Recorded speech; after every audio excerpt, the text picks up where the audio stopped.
Khazanah Nasional's Ahmad Zulqarnain has been appointed as PNB's new president and group CEO, the fund said in a statement. He starts work July 1st.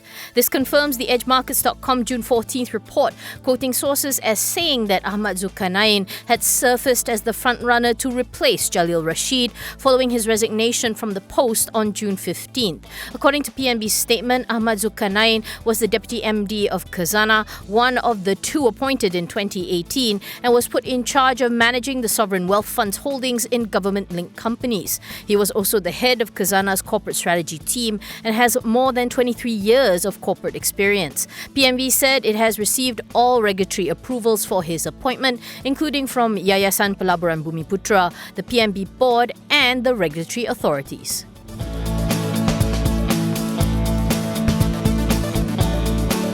AMMB Holdings' fourth quarter net profit plunged 46.2% to 247.5 million due to a 195 million ringgit allowance for impairment on loans, advances and financing. Revenue for the quarter was also lower, dropping 5.1% to 2.21 billion from 2.33 billion in the previous year. MBank also declared a final dividend of 7.3 cent per share, bringing the total dividend for the year to 13.3 cent per share. For FY20 as a whole, net profit was 10.9% lower at 1.34 billion, while top line in contrast grew by 2.2% to 9.3 billion ringgit from 9.1 billion in FY19. Group CEO Datuk Sulaiman Muhammad Tahir says that the group remains on a strong footing to navigate the economic uncertainties and challenges in a COVID-19 world. He says that over the past 4 years, MBank has made significant strides in transforming its business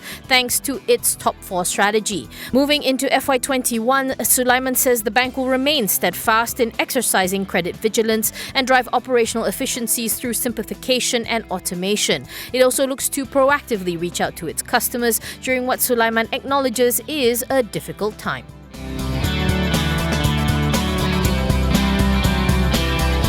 Oil and gas behemoth Sapura Energy returned to the black for the first quarter of FY21, posting a net profit of 14.2 million compared with a net loss of 109.1 million previously. Sapura says this is primarily due to improved project margins. Top line, however, dipped 17% year-on-year to 1.36 billion due to lower revenue from its engineering and construction business due to lower activities. Its current order book stands at 14 billion ringgit. In a statement, Sapura says the positive results are early progress in the group's plans to achieve profitability and that it remains firmly on track to turn around. A refinancing exercise is currently underway as well and is expected to be completed by the fourth quarter of FY21.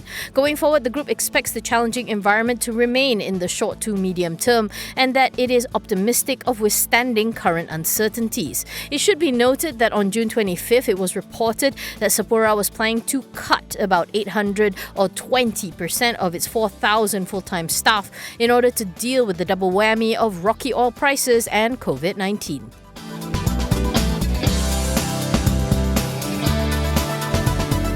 Two witnesses in ex-FD Minister Datuk Sri Tunku Adnan Tunku Mansur's corruption trial testified today that the budget for the Sungai Besar by-election in 2016 was just over $1 million and that the former UMNO SecGen had sought funds privately instead of relying on UMNO headquarters.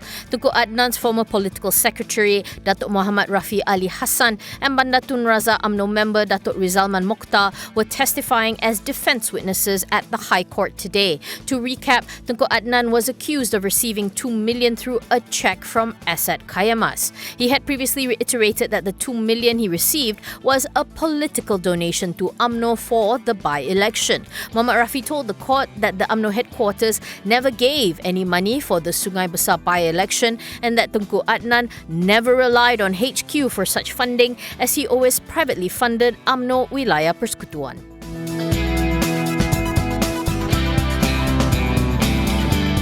Hioh Enterprise saw its fourth quarter net profit fall 7.54% to 9.57 million as the extended duration of the movement control order impacted business. Revenue dropped 23.3% to 53.7 million. On a full year basis, net profit fell 32.5% to 32.2 million, while revenue also declined 22.3% to 255.2 million from 328.4 million previously.